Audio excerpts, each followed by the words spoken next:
Ask around. Very few people will admit that they snore. I really don't know that I snore.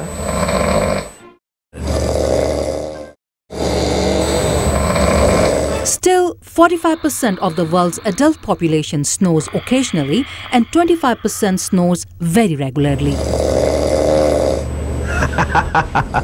It's really loud. It's most commonly believed that snoring is caused by vibration of the uvula or the soft palate against the back of the throat, but it's probably multifactorial. Dr. Stanley Cha of the Washington Hospital Center is an expert on snoring-related surgeries.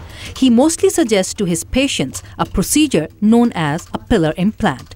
This is a small piece of braided surgical fiber that is inserted into the soft palate. There's usually at least 3 of them placed at any one given time. And what happens is over the course of about 3 to 5 weeks after the procedure, then the fibers cause a surrounding inflammatory reaction and cause a stiffening of the soft palate so that the snoring lessens. Button open wide. Besides pillar implants, there are several other surgical procedures to address snoring. Though Dr. Cha believes none of them provides a complete cure. He says this is the reason very few snoring-related surgeries are done at his hospital. Introducing Pure Sleep. There is no shortage of ads for anti-snoring aids in the American media. You'll notice a difference. Some of which are effective, while others not as much, contrary to the manufacturer's claims. However, the medical community does not think snoring is a serious problem in itself. Snoring itself is not a serious medical problem, but sleep apnea can be life-threatening. Dr. Cha is talking about obstructive sleep apnea, which is frequent disruption of an individual's sleep caused by regular episodes of breathlessness.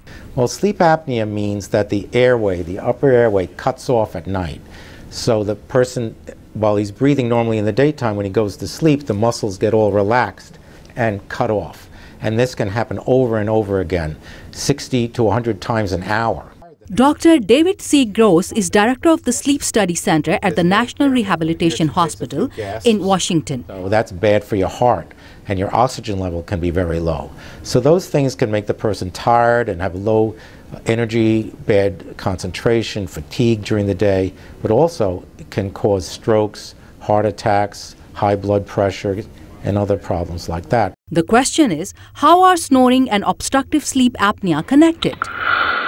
Now, most of the people who snore don't have sleep apnea, but most of the people with sleep apnea snore, especially very loud snoring. I'm here because my regular cardiologist felt that I had breathing problems. Michael Ballard, a retired government employee, is at Dr. Gross's sleep lab to have his sleep evaluated. The device he's being hooked up to will measure his vital signs and send them to a computer in the next room while he sleeps. Dr. Gross says a sleep study is crucial for the diagnosis of sleep apnea because its symptoms are generally very non-specific. There are patients that talk to me that I really think are going to have sleep apnea and they don't, and vice versa. There's just no way to know for sure without some sort of a sleep study.